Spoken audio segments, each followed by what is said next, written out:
Um,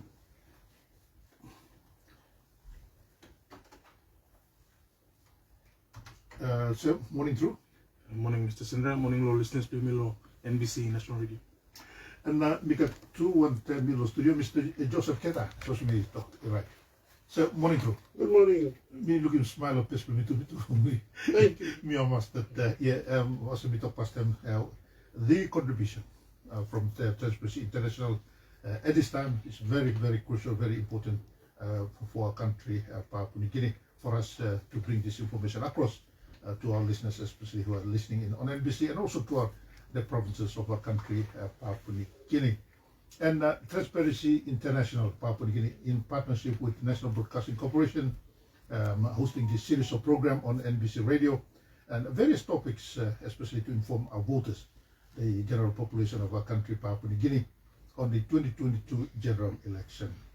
Our discussions shared also on TI Transparency International Facebook page. And today our program broadcast is the 8th and the final episode. In the time to final, I'm privileged to host this final episode with you because me got some talk too long go and what we have here. And it's an important topic. Making elections transparent. And I have, as I said, Mr. Joseph Ketan, elections expert and political commentator, and Mr. Yombari, Deputy Director, Partnership and Policy. Gentlemen, me talk and me hammas finish and me been in our Parliament stay. And all bago only passing rules, Parliament rules, in all one all bagolong election. And it's good that we have to make that Electoral Commission, those important stakeholders, that making elections should be transparent so that it's fair and it's fair and right that our voters know what they're supposed to do comes 2022, which is about 4 days. The issuing of rate should be on the 28th of April. Now, Mr. Joseph Kinta and Mr. Yombari, should we vote for a person who has a family history of leaders or has a history of winning election? And this question, reminds me of the political parties, office commission of the office of political parties that we have now. At the moment now, they have the task making awareness that it is political parties, it is policies that matters. Man, Mary, Tambu, one talk of this. But number one question: should we vote for a person who has a family history of leaders or has a history of winning elections? Mr. Yomari, Mr. You talk. Yes. Thank you, Mr. Sindra. Thank you again to NBC for partnering with TIPNG for this important radio panel series. This is our final episode, but it's also an important episode. I think this is the topic, the first of 3 topics we'll be covering today. One particular topic. It's to think about what are the criteria or qualities that we're looking for in the people that we are looking at contesting in the elections, and that people will be selecting from in order to look at their representation in the floor of Parliament for the next 5 years. As you mentioned, TIPNG, our work is really to empower people with information in Papua New Guinea to take action against corruption. Elections is one of those places where people can take action against corruption. And one of the most crucial places that they can do that is by being informed about the qualities of the people that they will be putting into office. So to answer your question, I think maybe the first point that I wanted to speak on is just about people being informed. TIPNG believes that information is a way to prevent the abuse of entrusted power for personal gain. And that is what corruption fundamentally is. So if you want to go into the elections, and if you are uninformed, suppose you know Sawe, lo one man you like Makim or Mary you like Makim, you don't know what questions to ask or what the processes are, people will take advantage of your ignorance. Either the candidates will take advantage of your ignorance, bad actors will take advantage, government of the day or opposition or other actors, foreign powers, might take advantage of uninformed voters in our country. So for TIPNG, our role is to provide that information, to make sure people are informed so that they do not waste that privilege that they have as citizens of Papua New Guinea above the age of 18 to select who represents them and makes laws, makes budgets, and allocate spending on their behalf for the next 5 years. Mr. Yubari, you make this out talk, not talk through the talk at this time, and look back long history, the political history of a country, Papua New Guinea, leaders. Mr. Ketan, you mean look long at this time, no place for me, no island manus now. It long talk long, you look long, finding right leader as a question and talk. Bukan behind him man sarap before and sarap election or leaders, but the trend of voting now is all behind Kago, all behind him Reitman, all behind him Tambu, all this lah. That is again, as Mr. Umar said, we have to educate they're informed. So it's a mammoth task for us to make them to realize that behind him that emikat history na leader. Emikat history o emikat money emikat all this lah.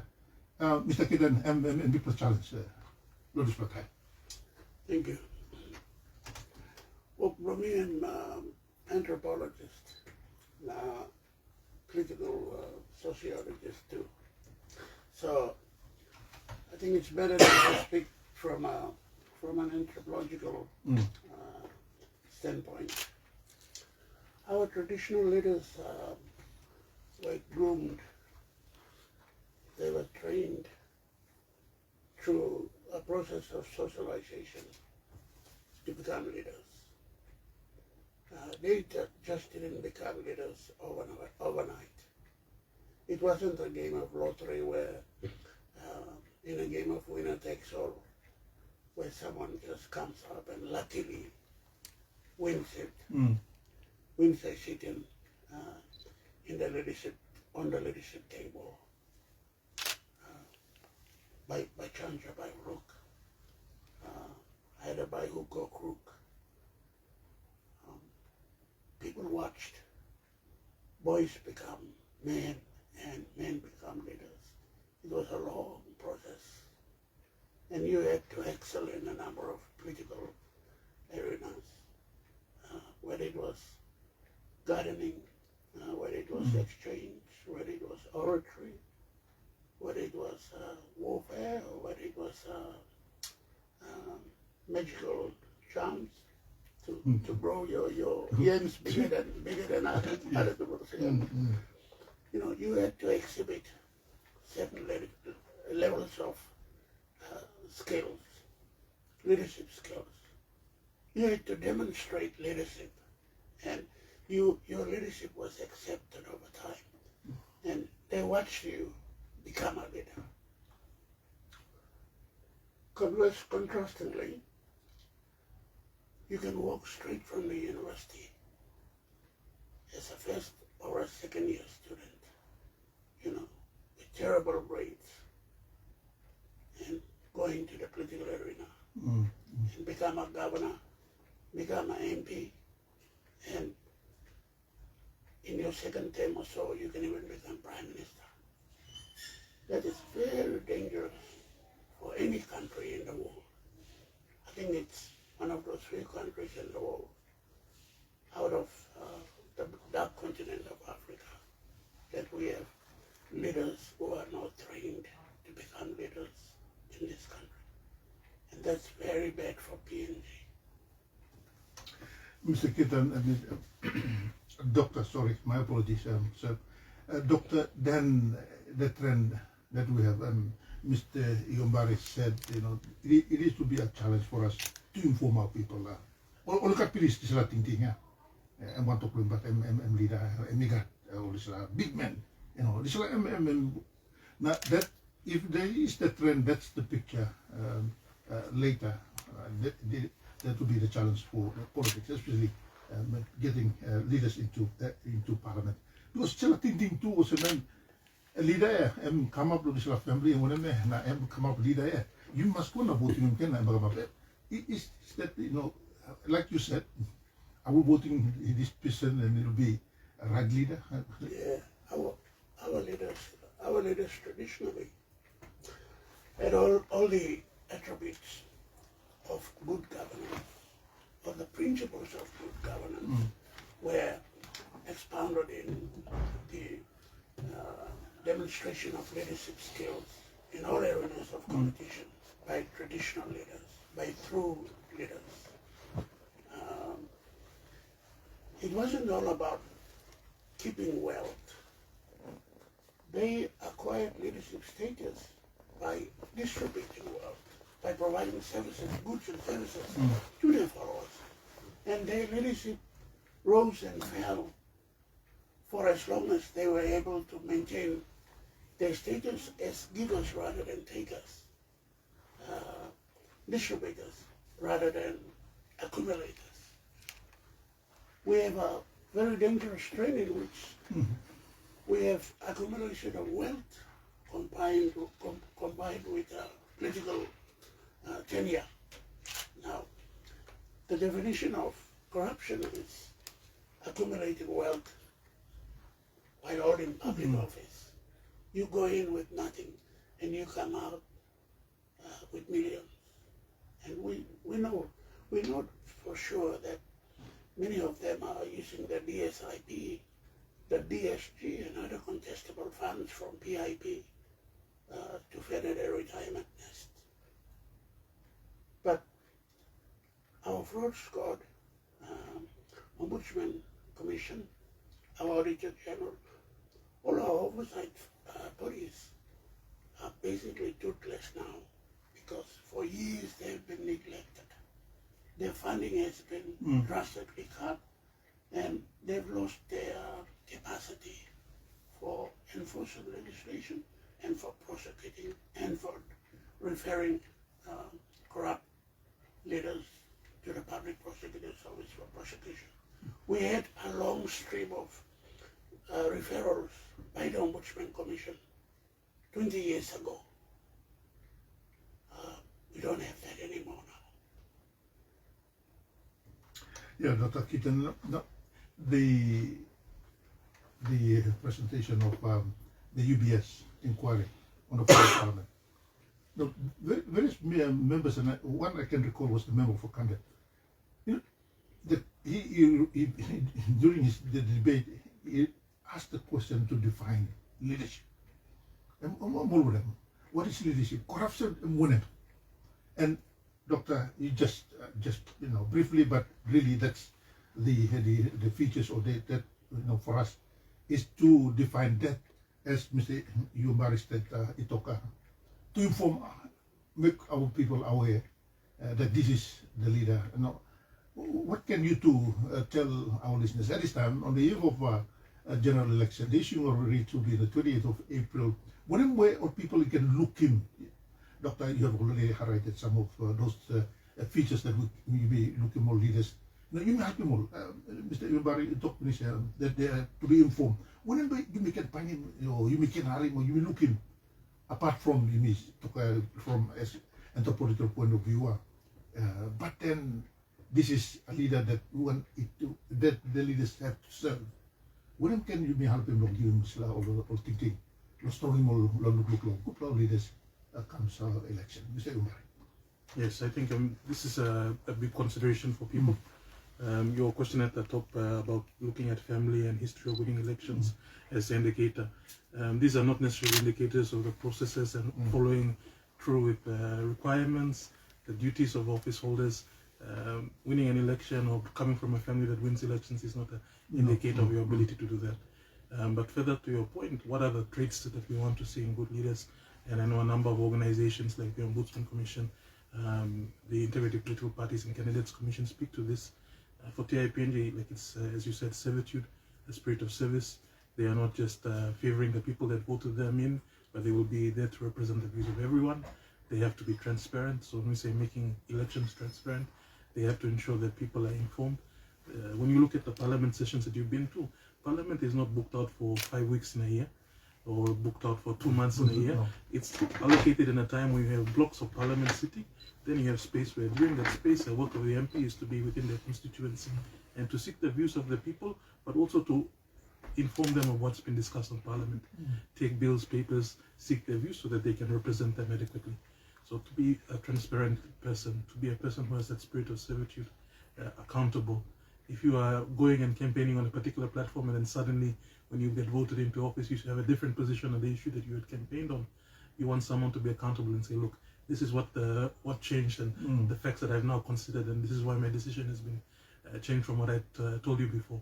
Or if money has been allocated for a certain activity and they had campaigned that that activity will be funded during that term and it wasn't, then now is the time that they would say, look, this is what I had committed to, I wasn't able to deliver it. So this is the spirit of accountability because they're holding public office. So there are a number of traits that we can look at when we look at candidates, when we look at people that are going to stand to contest for the elections, when we look at this process of elections commencing on the 28th of April next week. But we also have this complicated process of elections and different measures of integrity, and I know we'll discuss that in the next segment of this discussion. So it's also important for people not to just think about the candidates, but also think about the processes. And so we want to also discuss some of that this morning so that listeners on NBC are informed before the election process starts next week. Yeah, listeners, over the Marvelous W in tune. Thank you for your company. Yeah, with me in the studio, TI hosting. I'm hosting, and especially Dr. Joseph Ketan, elections expert and political commentator, and Mr. Ian Barry, who is the Deputy Director, Partnership and Policy. Our discussions on making elections transparent, and we will focus especially on the voters' decision, secrecy of their vote, and the contrast between Melanesian and Western notions of leadership. Now, Doctor, me come back to you. Let me is that our topic, our discussions, really reflect on the discussions on the floor of Parliament. I was referring to the Commission of Inquiry into the UBS inquiry. Doctor and Mr. Yumbari, because when the member for Kandep and asking them to define when a leader when a corruption now, and it takes me to again. I mean, yeah, our listeners, the voters, all are aware the right no voter, but sometimes you start talking, you blame more too. Only sabi ko sa Islamane Muslim or maybe a Muslim candidate, na you vote him, na yung parliament na mo. And now, so again, information you give no listeners, voters especially, that their vote counts. That's their right, but their vote will form government. That's their power. Doctor, the contrast, the Melanesian leadership and now democracy. You may talk that. The people express after every 5 years to vote the candidate, the person to represent in Parliament. Again, going back to what we already touched on, it is a challenge because when we talk comes now will be the secrecy when you go and loporing and you put a mark to you. Our people should be made aware that it is their vote that will put man way behind by you. Kirap na you talk, hey, you put the Doctor, that's really a challenge for us, our Malaysian culture, the country power, looking at the Malaysian and the democracy principles.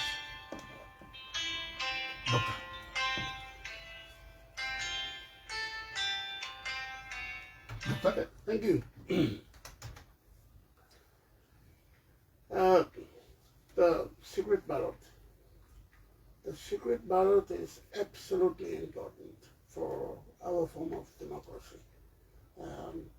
It is a key principle of the representative democracy that we have in this country. Each voter is entitled to one vote, and that particular vote is going to be of the same value as any other voter. And each and every voter has the right to a secret ballot. Without a secret ballot, the integrity of the entire process is corrupted. So the elections have to be looked at from a standpoint of a process where there are about 11 or 12 different stages, key links. And the first is the voter registration. That is the voter registration. But even before that, you have to have really good laws, a set of rules that govern the conduct of elections in a country. And that is your electoral system. So if you get your electoral system wrong, which is the set of laws that govern administration, then you've messed it up from the beginning. Your process is informed by the set of laws. So when we talk about free, fair and safe elections, we're actually referring to the system itself, which is the set of laws, and we're also talking about the process from voter registration till the scrutiny of the votes, which is the count, and the declaration and the return of rates. So in between you have polling, you have counting, you have all of those things there. So it's very important to ensure that integrity of each stage is maintained at all times. And the key players who can do that are the candidates themselves, the voters, community leaders, the electoral officers, and the security, state security agencies. We have two key issues that can corrupt elections in this country. The first one is lack of enforcement. That responsibility lies with the security agencies, the police force, when there's a call out, the defense force, and the CS, correctional services. So their job is to ensure that the laws of this country, including the election regulations, are enforced at all levels. The second issue is one of compliance, and that lies with candidates and voters and community leaders and the voters. We have to obey the laws of our country, because if we don't, then who will? So we have to get all of those things right. You know, we've got to obey the laws of our country. We've got to abide by the regulations, electoral regulations of this country, which are the bylaws of the organic law itself. Only and then we can have free, fair, and safe elections. Otherwise, we can forget about it, you know, because one component, one stage, one link is corrupted. It corrupts the entire process. Yes. Yeah, listeners, you're listening to our discussion. And now let's start with this halfway. Our discussion is on what is the sacred vote? Can the democracy exist? And when, if we say that there is no sacred vote, and Dr. just alluded to the process that is in place. So memang talk so mulai habis now by talk this lah ini democracy all kata all process where you go through long as we go to our general elections 28th of April, issuing of writs. Now, Mr. Yombari, continuing on with what Doctor has said, the process is involved. This is to strengthen, if you can say that it strengthens the integrity of our election results. This is, I believe, the TI is so concerned about. What are other integrity measures in our elections to maintain that our election is making it transparent? Mr. Yoba. I think that's a really important question. Relatively, your listeners, time thinking to election, we just think was time lo kai time lo hama masna. Making one talk with me when you meeting us na I'm Sansplum logo office and mix it some benefit or next 5 years. Look, some way come you miss money me making and coincide. That is not the purpose of elections. Fundamentally, the purpose of elections is to ensure that there's a peaceful transfer of power from one government administration to another government administration. In before times, previous countries, if you wanted to transition from one powerful entity to another powerful entity, wars would be fought. People might fight, contest. So elections are a peaceful method of transferring power from one government, one term of parliament, into another term of parliament. And when we transfer that power, it has to actually be mandated by the people. In a democracy, I need to have that trust that I know that that government that's in there is because the majority of my fellow citizens have said that that's the people that we want to represent us. If the trust is not there, then the power, the base of that ability to rule on behalf of the people, for the people, is then eroded. What that means is that if we do not have trust in our election processes, then the result of the election itself will be invalidated or might be called into question. The legitimacy of government decisions, actions will also be questioned. So if we have elections where the integrity is in question and the result is in question, then we have fundamentally an issue where the democracy of our country doesn't work. Dr. Ketan can speak to this, and he has a lot of electoral experience about the cycles of electoral integrity in our country. But for TIPNG, what we see is that it doesn't really matter which voting system we use or when the date's up. Fundamentally, what has to be there is that people have to look at the process and be informed enough to have faith and trust that this system actually works. Once you lose that trust, then the whole process collapses. And that's why we're talking about making elections transparent. If you and your listeners are not informed, and this is why NBC and other media outlets are very important during the elections, if listeners and Papua New Guineans are not informed, then the integrity of the elections itself might be called into question. So information like when is the dates for polling to start, when is the date for the issue of writs, return of writs, how many candidates are there, how many registered voters are there, what's the process for distribution of ballot papers, what's the political parties that are standing for elections, how are they financed, have they made their returns, what is the integrity of people that are standing for office, what are the laws that are applied, can criminals contest the elections. Information about these processes must be made publicly available so that people can then have trust in the process that happens. Things like secrecy of the vote ensure integrity of the election process, but there are other measures that are also put into place. Things like ensuring that this process for people that are unable to go to a location to have votes that can be sent in, voting by postal form. For instance, we have our election officials and security personnel that Dr. Ketan mentioned. They'll be deployed across the country, and their right to vote is also in the Constitution, but because they're being deployed, it might be infringed. So these are processes that strengthen the integrity, saying, look, everyone can participate. We have assisted voting, so persons living with disability can appoint someone in their community of their choice to go and help them to fill in their ballot paper.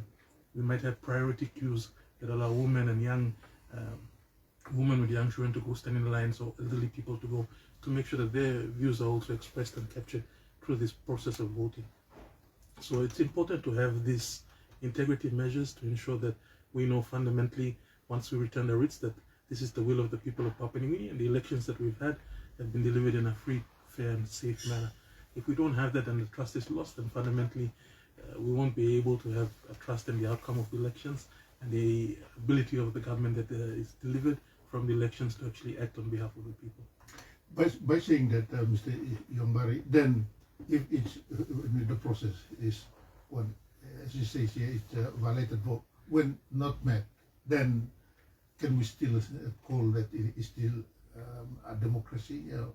Because transparency, reports after reports have come, election, I can remember elections after elections, that there's still that sabla happen and you papaya liglik. But then you got government on it. But then is this democracy, Doctor? It's a democracy. It might be an hybrid democracy. It might be a fetal democracy. It might be, in the words of former colleague of mine, Henry O'Connor, democracy. A democracy. Yeah. Or even a kleptocracy, ruled by thieves. Ruled by thieves to promote the interest of thieves. Kleptocracy comes from the word kleptomania, the obsessive need to steal. You can't help yourself but steal. That's what kleptomania means. And kleptocracy, of course, means rule. So, it's a rule by thief or rule by theft. And, PNG Times has been called a kleptocracy. Bunch of thieves sitting there and cutting the cake of the country, as if it's theirs. It might be a democracy, but it questions about the integrity of Parliament. And when the integrity of Parliament is in question, the legitimacy of the government of the day is in question. So you don't have the right to rule if you don't have the legitimacy. Legitimacy simply means that you have the right to rule. And there's another part to it. People accept that you have the right to rule. And two very good teams play rugby, like the Blues and the Maroons. We all love the game so much because the game is so hard and the referee is fair. He blows the whistle on all kinds of infringements to make the game faster and to be won by the best and the fairest. You know, you play so hard to win, but you win fairly and squarely. And the spectators, the media, everyone goes on accepting the outcome. Now, when elections lose their integrity, it raises questions about the legitimacy because the spectators do not accept the outcome. So it would be therefore wrong for anyone, an observer, either from inside or from outside the country, to say that the results of an election represent the will of the voters when clearly voters' rights have been infringed at any stage of the electoral process, including the right to the sanctity of the secret ballot. Doctor, can you confidently say in the life political cycle of our country, elections, that we did have a good election? Yeah, democracy? I think we had a good 72 election. 64 and 68 were going through the motions. There were window dressings. The white boys were running the show with nominal black boys, to use the politically incorrect terminology. Yeah, I think the politically correct term was that there was a UN mandated territory and there was a UN administered elections. Yes. Yeah. So that's before independence. Yes. Yeah. In 72, we had a real election where some of our boys did stand up. Oguk, for example, St. Julius Chen, and then in the islands we had people like Paro Kuri. They were there for the 1972 elections. And then in 77, people like Winji Kemaro, they were also free and fair elections because everyone stood in line and they were so proud to, if they say in either vote, they were all dressed up in traditional regalia. This was a show for them. They would go out in full force. They would really, enjoy it. It was a spectacle. A day of activities. There was no vote buying then. There were no big hospitality campaigns. The vote was not controlled. Polling booths were not controlled. Guns were never there. Lots of buckets of money were not there. So it was really good time. 87 was half-half kind of thing.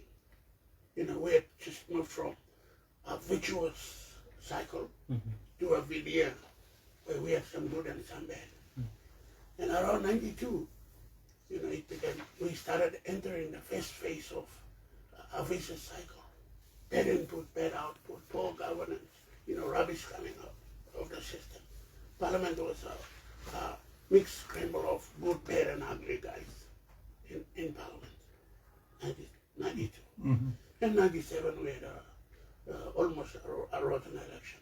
And 2002 was absolutely rotten. Ruben Kayulo failed the Southern Islands, some electorates in the Southern Islands. 2007 we went backwards, but because of the 2002 failed elections, the Electoral Commission again, who was Andrew Trout, said, let it go. 2012, was as bad as the 2007 and 2002 elections. So on the same basis of widespread fraud, a sensible electoral commissioner and an honest electoral commissioner would have followed the previous electoral commissioner and said, I'm failing this election on the same grounds of widespread corruption. But he didn't. And the reason for that was we had just come out of a constitutional crisis where we had two guys claiming to become prime ministers, two police commissioners, boys trying to become police commissioners, even two defense force guys. So we were on the brink of disaster, chaos. We were almost descending into chaos. So we said, oh, well, that's almost good enough. Let it go. It was a forward pass, but it looks good, let it go. Already a try. Yeah, let it It's go. already A try is a try. It's a government, it's a government.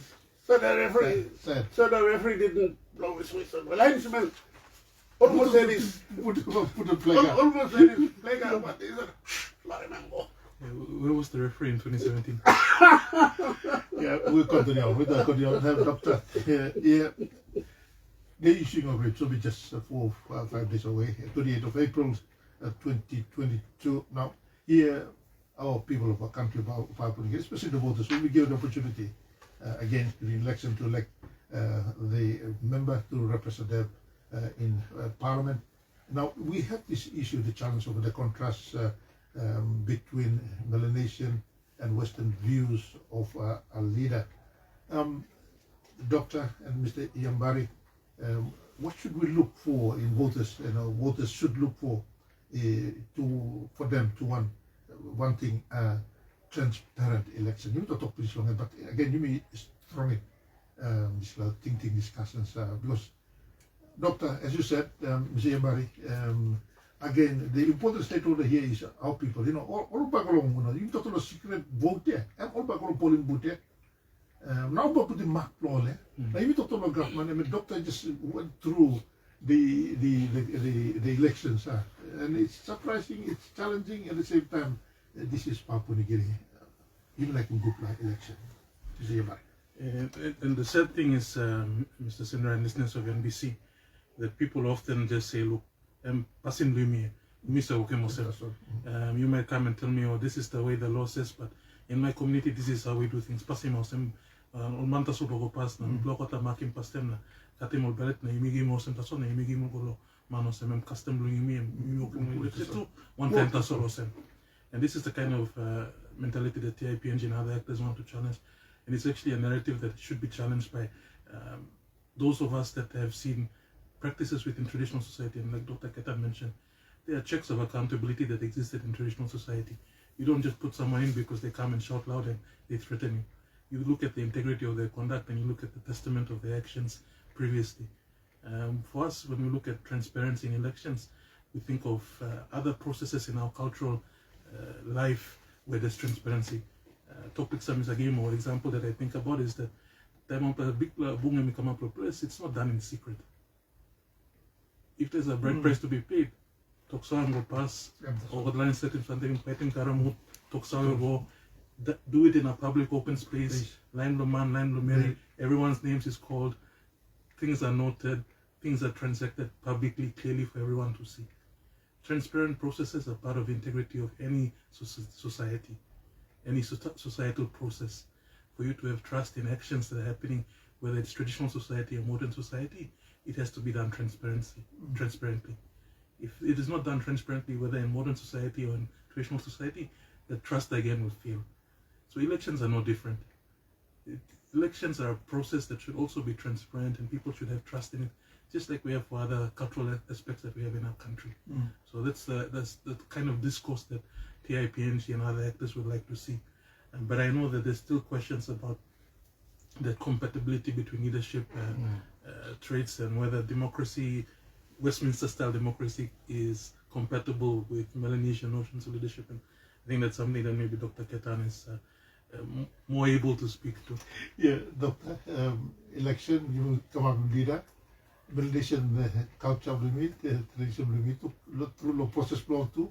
kapab leader tulo watem ko watem o election and kapab misla leader where you may democratically you may like it, making our election transparent. Doctor. I think the modern democracy and traditional politics can fit. It can work. Because if you look at things very carefully, we had all the principles of democracy in our decision-making process. We had true democracy, what political scientists call consensus, listening to the opinion and the views of most people who are present. Ours was near to what they call a pure democracy. A pure democracy would be to have all of us in parliament, but that would be practically impossible. So that's why we have a representative democracy. I accept the sad fact that